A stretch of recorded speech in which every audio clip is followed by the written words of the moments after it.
हो गया. हाँ भाई Okay. काटना पड़ेगा इतना. Hello everyone. Welcome back to the show. I'm Tushar. Yeah, I'm Path and we've been trying this shit for the last 1.5 hours now. Yeah. So let's finally hope that this one works. Yeah. So the topic of our discussion is The same. the usual ranting on communists.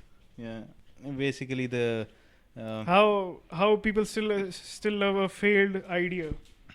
Stay failed and evil and destructive idea. a dumb idea more than evil. People Yeah. make it evil. They take advantage of it being dumb and then they take it to the evil level. So Yeah. A few weeks ago, there was the birth anniversary of Karl Marx. I think. yeah, I really don't follow his birth Yeah. anniversary. Yeah, his birth. It was his birth anniversary, and some of my, I don't know about yours, but some of my classmates were posting photos of posting photos of themselves beside Karl Marx and showing their reference to their great leader. Yeah. Uh, I don't know. You- I know I didn't see anyone doing it, so like at least, or I don't care much, and I don't follow that many people, so I don't know much about them other than that. But yeah, I didn't see anyone posting like they were. How can you post a picture with Karl Marx? Yeah, so someone Like, someone who is not aware of what events of who have taken place, what events have taken place like how did they in the pose for a picture? in 20th century and what has been their outcome and how we are still facing its repercussion. Let me walk you through them. So 1917, end of World War One, the idiot Bolsheviks come in power. They try to establish a Marxist-Leninist state, and then End of World War One for Russia.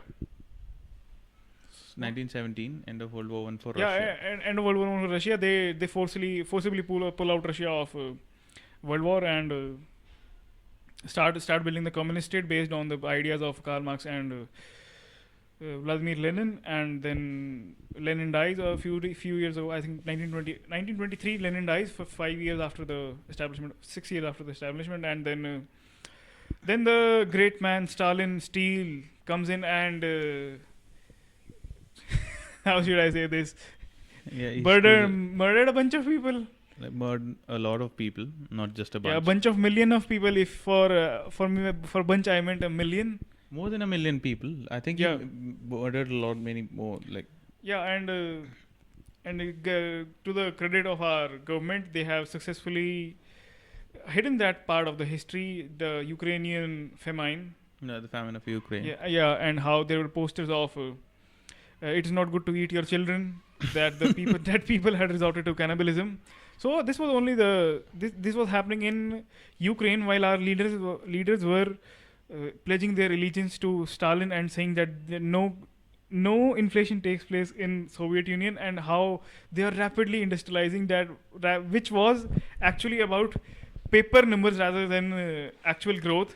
They were producing machinery that was of no use. They were producing farm produces which were wholly rationed out, and then enters China, and they managed to kill more people than and then Mao outdid Stalin, because there was a race going on.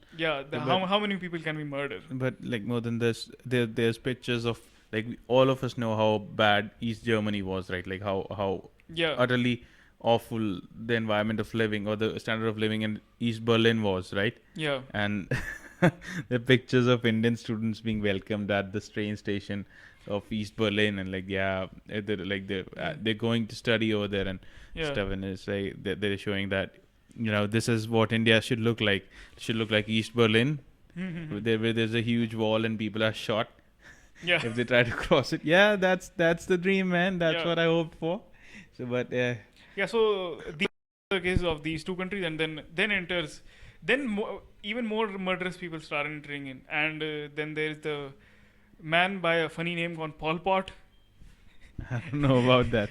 The Pol Pot comes in Cambodia, starts a communist state, kills 1/3 of his population.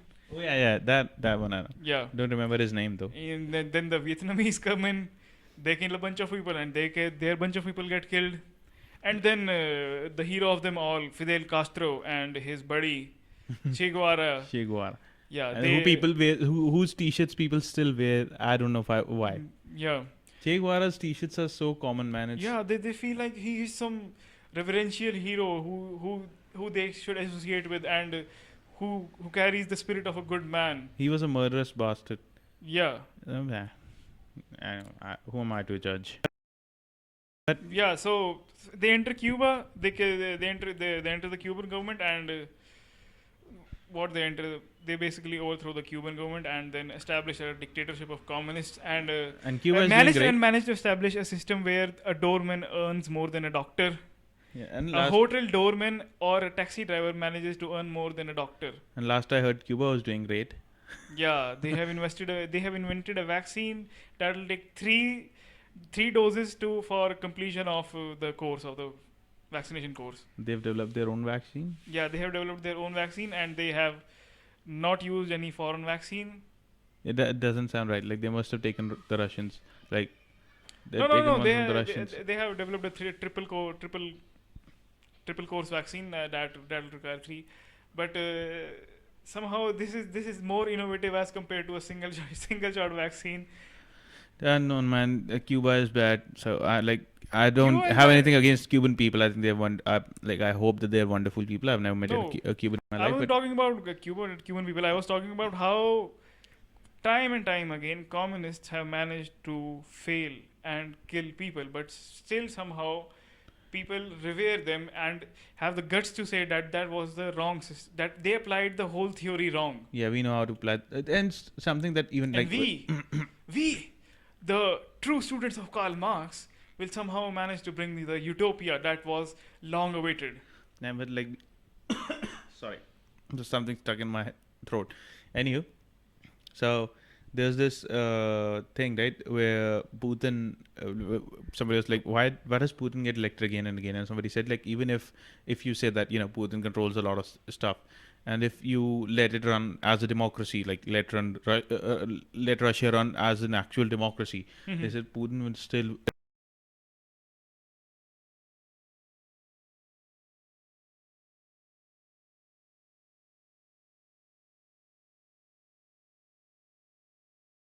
President was put in by the Americans to rule Russia, and the only significant thing that he did was get drunk and try to hail a cab to get a pizza in Washington D.C. while being half naked. So that was the only highlight of his presidency. But Putin actually, and even Putin was he was in the parliament, because there's the Communist Party of Russia still exists, right? As in says, the facets of them still exist in the Russian parliament. They're a huge minority. They're not a huge minority. They're a very minute. Like they're the simplest, the smallest of minorities in the parliament. And they were saying something, and Putin, he just replied back, man, like, accept it. You were wrong. It's over for you. You had 50 years, 60, 70 years to run the country properly. You failed. Yeah, it's done. That's a cause long gone. So at least he accepts that. Yeah, and if some of you haven't got to the memo that China is politically communist but not economically communist. Yeah, China is an authoritarian communist state. So it's like basically the government can take whatever they want from you. Yeah, it has a single party rule. Yeah. So but other than that, there's nothing communist about China. Namely North Korea. North Korea. That murderous dictatorship still manages to exist and has acquired nuclear weapons. They were allowed to by China and Pakistan. It wasn't something that the Americans could have stopped that proliferation, but they didn't, and now we are facing those repercussions. And we would. Why wouldn't we? Right? It's our fault as well. If the Korean the communists are so noble, why do they always threaten America? I don't know. It's I have named so somebody many. Somebody made this joke about the deaths in the US and European Union due to COVID, like the number of deaths, and then deaths in Soviet Union due to COVID 0, and they're like, checkmate capitalist pig. And It was so funny. And some people didn't realize it. They're like, yeah, haha, commenting on like death to Americans. Like, dude, they're actually making fun of Soviet Union for failing. Like, it doesn't even exist to count COVID deaths. So Yeah. So your the problem with communist states basically is the amount of information they hide, which can be problematic for the entire world. Like Chernobyl is one of the biggest examples of this, right? Like the amount of information that was hidden from the general public, like around the world, for something that could have been a global catastrophe. And that is, I think, that is the thing that yeah. quite scares me with communist states. See, every government hides information, but the problem is that if government has its fangs in every sphere of life, there is too much information to hide, and bureaucrats will always manage to mismanage things and make them worse. But the thing is that, right, like if you're in a communist state, there's no free press. No. First thing, there's no free press. Pravda. So nothing goes out as such. So that ends the discussion, right? So like if something happens in India, even if you have someone who believes, even if Indira Gandhi, you have an Indira Gandhi style prime minister in India, right? And take Indira Gandhi into the current context of India, like what India is today, not of the 70s, when 70s India was basically the same, like the one who rules the narrative, rules everything, because they control the media, they control the newspapers, they control the press and everything. But today, if somebody is of the same nature as such and same, let's say, vigor of that, of like, let's say if you pick up Indira Gandhi from the 70s and put her in today's times, I don't think she can hide a lot of information. A lot of things will go out because there are multiple people who work to gain access to that information. Some for notorious reasons because of their own political benefits, and some for journalistic reasons. So that's something that will never happen in a communist state. So No. so, No chance over. so any global catastrophe, anything that will be that can be considered a threat to the global community, will be basically suppressed, or the information for that will be basically suppressed by a communist state. And even in Japan, when Fukushima happened, like for a day or so, they could hide that the number of the amount of radiation levels that were getting out of the damaged reactor, right? And after some time, like it took only a day for the real number to come out. And so, yeah, I think you need those checks and balances in a regular state. And But somehow the intellectuals still love to have would still love to have a communist state rather than and put all the hatred on a free market or a capitalist state. So see, I don't know if you have noticed, but the Indian media is quite interested in the work of how Communist Party of Kerala works and how it does and how it tackles COVID. Every time they hype Kerala that it has done well, it has done well, it has done well, and somehow after they have reported them, they manage to have they have a sudden spike in the cases, and whenever they come under scrutiny, they just break up, and basically their fate is same as any other state like Maharashtra or Tamil Nadu or Karnataka. the number of deaths are low, but I don't know. But what I'm trying to say is that there is nothing in the capability of Communist Party, special capability of the Communist Party, that it has some special power. Its ideology has some special powers to give different outcome as compared to any other party. Yeah, it's basically because that's it's like the that that unique thing about the country, right? Because like, okay, because it's quite unique to have a communist party or a regime getting democratically elected in a democratic country.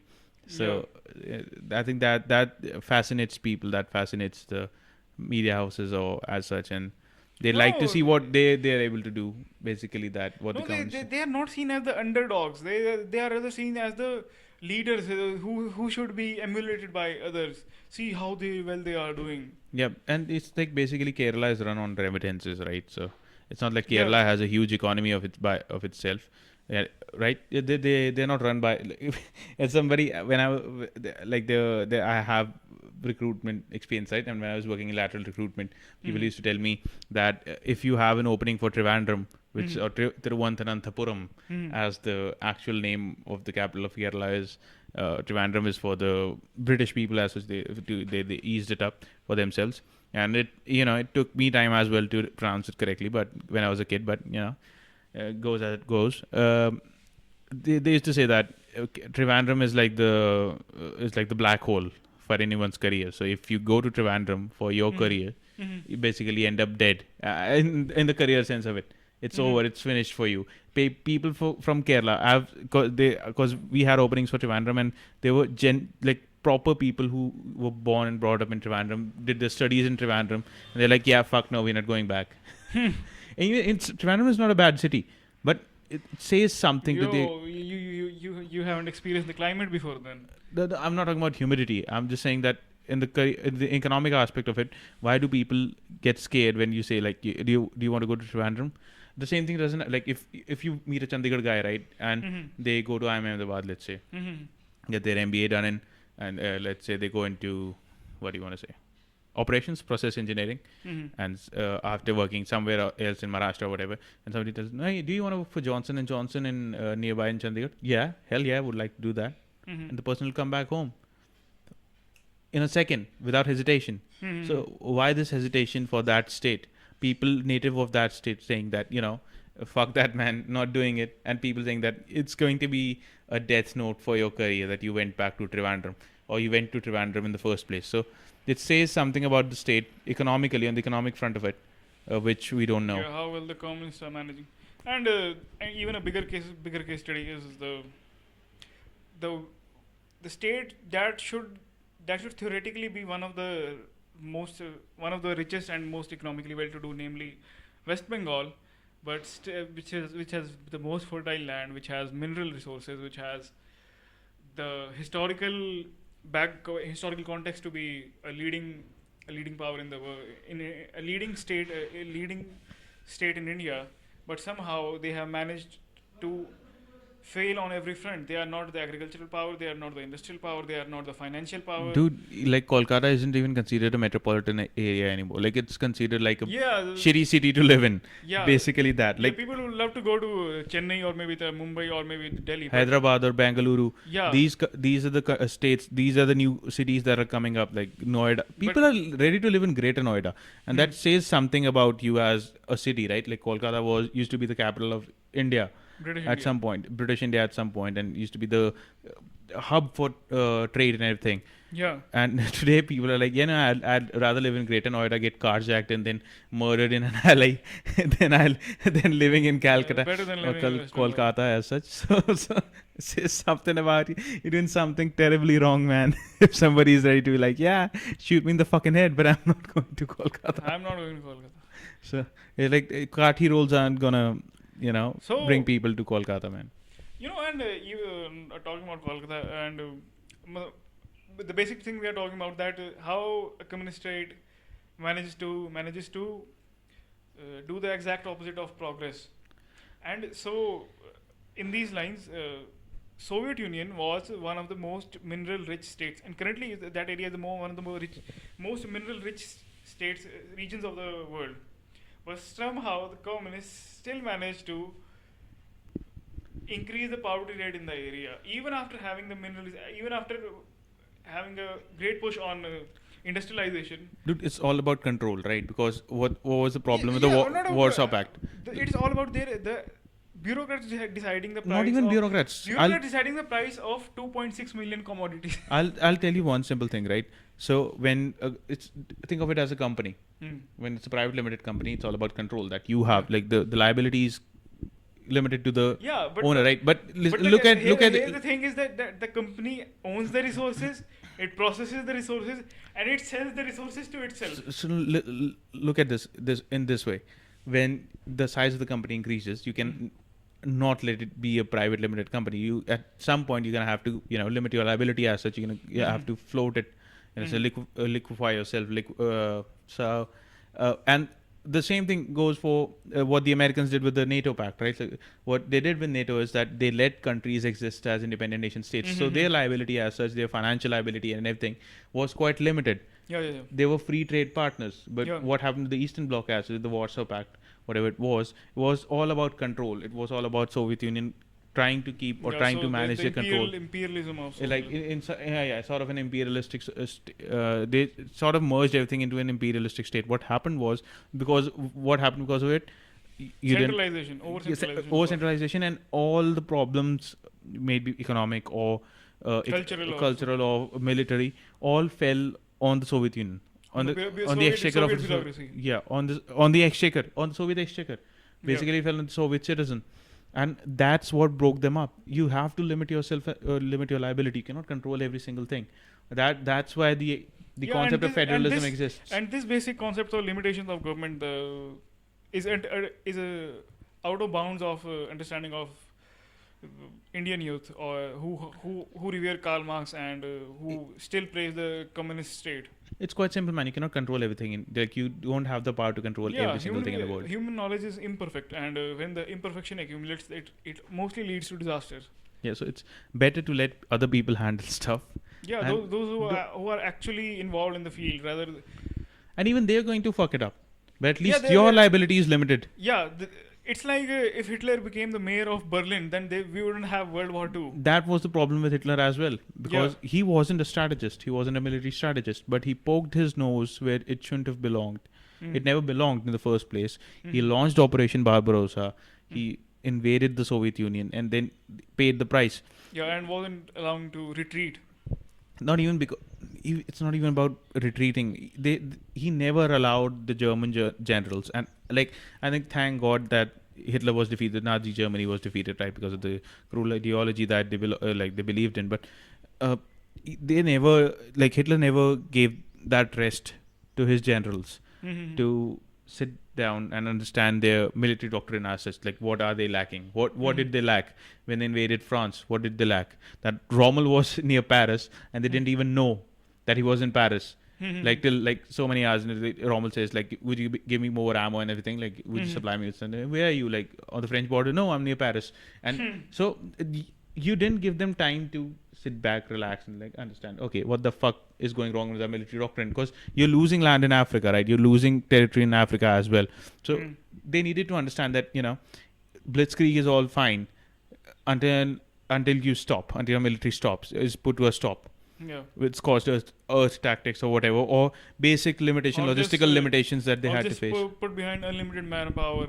Yeah, because they faced the German army faced a lot of logistical limitations in World War II, and that was never addressed. They still used horses in World War II, and that's something like bewildering, right? Like while the Americans and everyone, they were using mechanized forces to supply their logistical lines or build their logistical lines. Here were the Germans with their horses and their carriages shipping up ammo boxes to the front lines. Doesn't make any sense. And this is why, because Hitler was poking his nose where it never belonged in the first place. He was poking military strategy and telling what the military commanders should do. If he would have told them that I want this done in this timeline, they would have figured something out. Yeah. Because they know how to fight a war. They were experienced enough to understand like what they were doing wrong, what they weren't. But because they were reporting to an authoritarian dictator, the same goes for the communists as well. What they had to tell was like, "Mein Führer, everything is great. Everything is hunky dory." Till the Americans were on the doorstep of Berlin, and so were the Soviets. And yeah. So the problem was over centralization. That they think that the government is some abstract entity that solves problems on its own if it is sufficiently supported. The government is God. They consider government to be God. Government is God and all-knowing, and basically they think it's God. The people worship the government, but they don't realize that government consists of human beings like you and me and like us, and they have their own problems. They have their own agendas. They try to self-preserve. Yep, and but somehow the whole concept escapes their mind, and they think that government will solve all their problems, and government intends to solve all their problems, but somehow they don't do it. Yeah, there's one simple selfish reason, right? They can only exist till there are problems. The government as an entity only exists because Yeah, to solve problems. that's the whole irony of it. Yeah, and they're never gonna solve those problems, man. Why would they? That's what keeps them running. Yeah, the Department of Labor in the United States was supposed to. I think it was supposed only to exist for the during the war period, but somehow it has managed to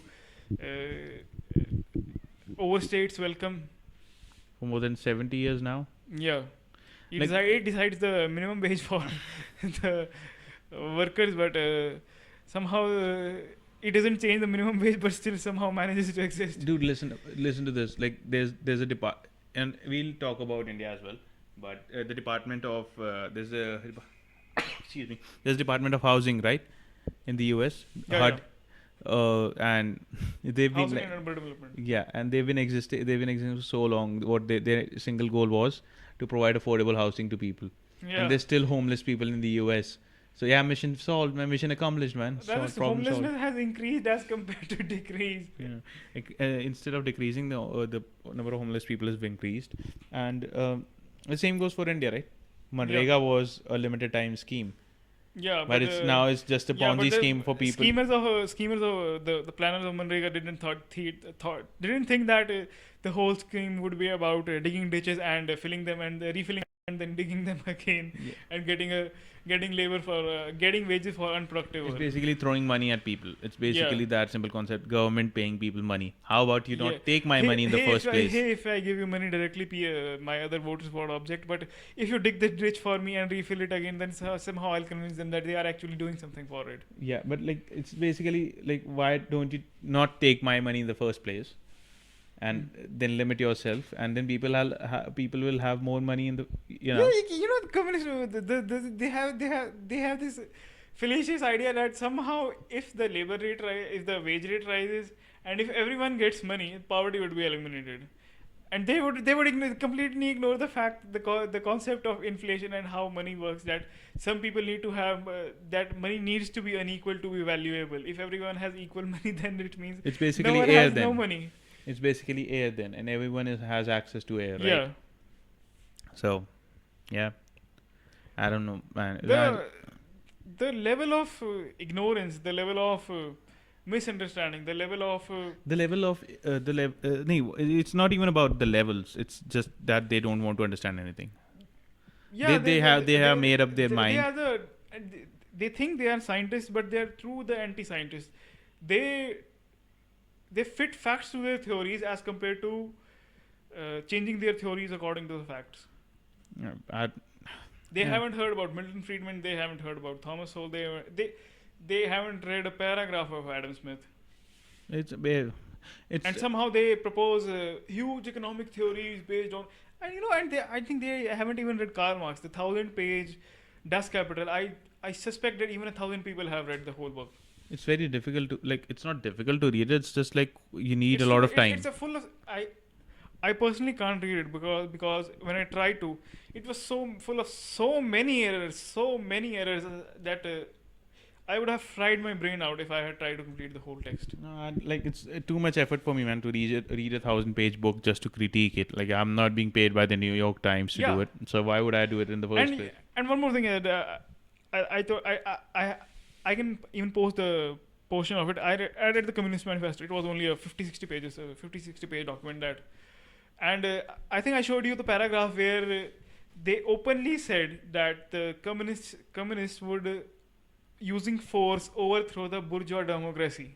This is basically their ideology. Yeah, and it's like the writing on the wall that Hitler would invade France, but somehow everyone. Hitler would invade Poland, basically, even before France. No, he talked more about France as the Poles were. They were more second tier as compared to the invasion of France. He wanted to severely get equal with France. So somehow people ignore that these people are not interested in democracy. They are only interested in how many communist states have multi-party elections. None, zero. And how many communist states have immigrants coming to them to enjoy the communist dystopia? They have immigrants going out, but Yeah. nobody coming in. You know how Republicans say in the United States that how many people come from from Cuba to Cuba to USA, and how many go from USA to Cuba, not for tourism but rather for living.